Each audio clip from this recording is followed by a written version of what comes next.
কিছু নাই রাসূলুল্লাহ, আপনি গ্রহণ করুন। দাঁড়াই মানো কি আছে আমার তো স্বামী নাও না, আমাকে কেউ সাহায্য করবে যে আপনাকে আমি সাহায্য দিব, সে সম্ভব নয়।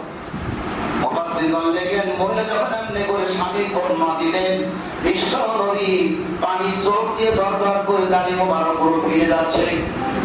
একজন স্বামী আমাকে এত ভালোবাসলো, এই লোকটার সন্তানকে উৎসর্গ করে দেওয়ার জন্য বলে গেল যে সন্তান দিয়ে কি হবে, এ সন্তান তো তোমাকে 14 মাসের সন্তান যুদ্ধের ময়দানে উৎসর্গ করতে হবে, এমন তা তোমার স্বামী বলে যায় নাই? বলে হ্যাঁ বলে যায় নাই। তা দিচ্ছ কেন? ইয়া রাসূলুল্লাহ, আমি জানি, দেখুন মহিলার কাকুতি, আমি জানি আপনি কখনো যুদ্ধের ঘোষণা দেওয়ার পরে ঘরের ভিতরে বসে থাকা লোক নন, আপনি ঘোরাফেরা করার লোক নন। আপনি যেইভাবে ঘোষণা দিয়েছেন আপনি অবশ্যই যুদ্ধের ময়দানে যাবেন। যুদ্ধের ময়দানে সাহাবীরা যুদ্ধ চালাবে, যুদ্ধ চলতেই থাকবে, যুদ্ধ করবে, আপনিও যুদ্ধ চালাবেন। হয়তো কাফের মুশরিকরা আপনাকে উল্লেখ করে তীর ছুড়বে, হাজার হাজার তীরগুলো আপনার গায়ে শরীরের মধ্যে আপনি ক্ষত বিক্ষত হয়ে দুনিয়া থেকে বিদায় হয়ে যাবেন। ইয়া রাসূলুল্লাহ, সেই সময় আপনি আমার সন্তানটাকে বলে নিয়ে থাকবেন।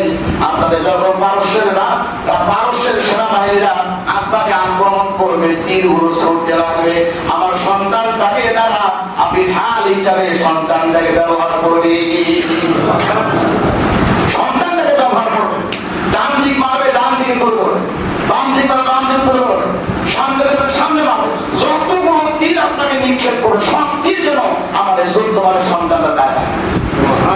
তারপর যদি আমার 14 মাসের সন্তান হাজার হাজার তীরের বিনিময়, রক্তের বিনিময়ে যদি আমার সন্তান চলে যায়, একটা সন্তানের বিনিময়ে, একটা সন্তান রক্তের বিনিময়ে যদি আমার বিশ্বনবী দুনিয়ায় বেঁচে থাকে, এই তার বড় খুশি পাওয়া।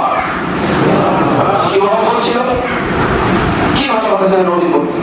একজন নারী সন্তানকে উৎসর্গ করে দিয়েছে এবং নিজে বর্ণনা করছে যে আমার সন্তানকে এতগুলো তীর মারবো, যখন তীর আপনার গায়ে না লাগে, আমার সন্তানের গায়ে লেগে সন্তান যায়, তখন আপনি বেঁচে থাকে।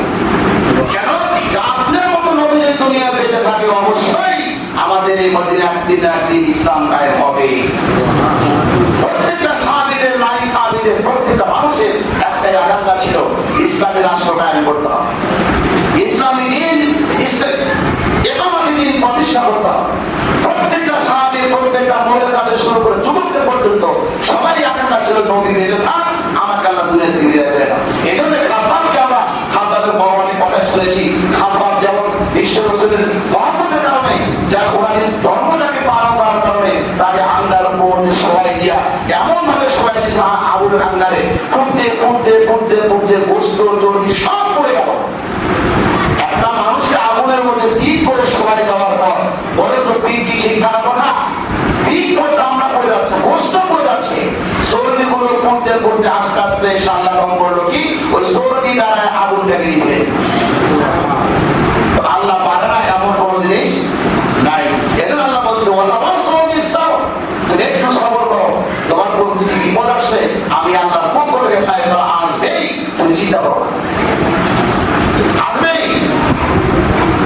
বন্ধু ভাই, সংগ্রামী ইতিহাস, যুদ্ধ চলছে, যুদ্ধ চলার পরে বিশ্ব নবীর খেলাফতের সময় চলে গেল, আলীর খেলাফতের সময় চলে গেল, ওমরের খেলাফত চলে গেল, আবু বকরের খেলাফত চলে গেল, চারটা পাঁচটা খেলাফত যখন চলে গেল, এবার চলে যাওয়ার পরে যারা খেলাফতের দায়িত্ব পালন করেছে, শুরা করার পরে পরামর্শের মধ্যে যারা রাষ্ট্র দায়িত্ব পালন করেছিল, সেই সময় বিশ্ব নবীর ওই যুদ্ধের আগে বিশ্ব নবীর কিছু সাহাবীদেরকে ডাক দেওয়া হলো।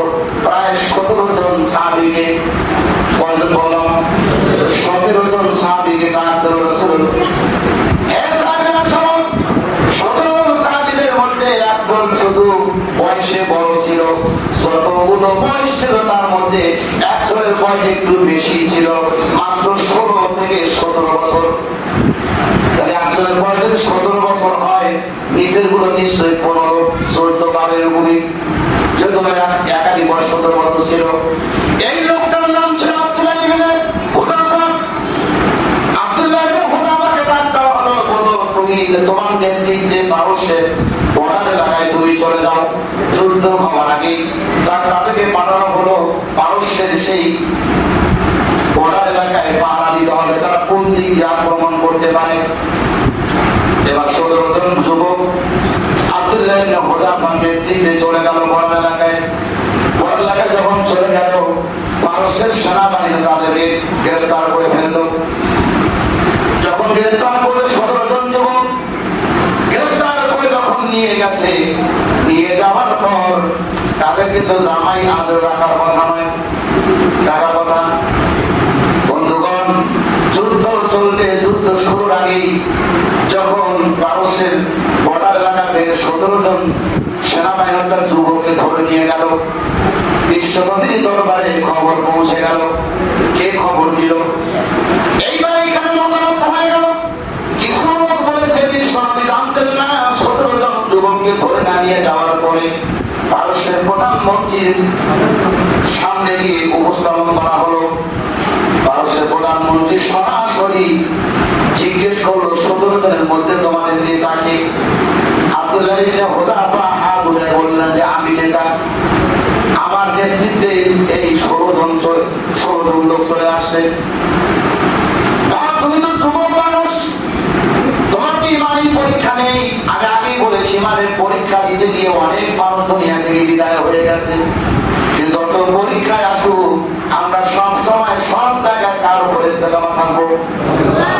ইন্নাল্লাযীনা আমানু ওয়া আমিলুস সালিহাতি কানাত লাহুম জান্নাতুল ফিরদাউসি নুজুলা খালিদিনা ফিহা লা ইয়াবগুনা আনহা হিওয়ালা। আল্লাহ বলে, নিশ্চয়ই যারা ঈমান এনেছে, আমলে সলে করে, আমল করে, ঈমান আনার পর 2 নম্বরের কাজ কি বলেন তো? শুরু থেকে বক্তব্য শুনিয়ে গেল, কিছুই বুঝলেন। একটা কথা আছে না, অন্ধকারে সারা রাত ধরে সাপ মারলাম, সকালে দেখি রশি। এরকম হলো না? আমি 4টার কথা বললাম। 1 নাম্বার হচ্ছে ঈমান আনার পরে আমলে সলে, ভালো কাজ করতে হবে, আমল করতে হবে। 2 নাম্বার কি? আমল করতে হবে। তো ঈমান আনার পরে 2য় নাম্বার কাজটা হচ্ছে আমাদেরকে আমল করতে হবে। তো আমল যদি আপনার না থাকে, তাহলে আপনাকে ঈমানদার দাবি করা যাবে না। পারস্যের প্রধানমন্ত্রী এটাই দেখতে চাবে তুই আমল কতটুকু করিস। সেই সময় তিনি ঈমান আনেন নাই, অথচ 17 জন যুবককে ধরে নিয়ে তিনি হত্যা করলেন না। দেখেন কি হয়, অনেক বড় ঘটনা এখানে। পারস্যের প্রধানমন্ত্রী সেই হুযাফাকে জিজ্ঞাসা করলো, তোমাকে একটা কথা বলি। বলে কি? বাকি 16 জন বাদ দিলাম, তোমাকে একটা কথা বলি। মনে করো, দেখুন তার প্রথম প্রশ্ন ছিল, মনে করো যে তোমার নবী মারা যায় না, জীবিত আছে। জীবিত আছে থাকার পরে তোমার নবীকে বিভিন্ন রকমের গালিগালাজ করলাম, আবার মেরে ফেলার জন্য হুমকি ধামকি দিলাম, বিভিন্ন আকারে তাকে আমি বেজ্জতি করার জন্য চেষ্টা করলাম। তুমি এই মুহূর্তে কি করবে? কথাই বুঝছেন আপনি? প্রথম প্রশ্ন হচ্ছে, মোট কথা হচ্ছে, নবীকে আমি বেজ্জতি করব, নবীর সঙ্গে বেয়াদবি করব। তুমি একজন ঈমানদার হিসেবে তুমি কি করবে? এইবার হুযাফা উত্তর দিচ্ছে, তুমি বেকুব নাকি? তুমি বেকুব নাকি, আহম্মক নাকি? তো এইভাবে কিভাবে লেখা আছে? সে ডাইরেক্ট বলতো কি আহম্মক, বেকুব নাকি? এত মূর্খ হয় কি করে আমার প্রধানমন্ত্রী, রাষ্ট্রপ্রধান কিভাবে এত মূর্খ হয়? যেই দুনিয়াতে নবী ছাড়া আমাদের মহব্বতের দ্বিতীয় কোনো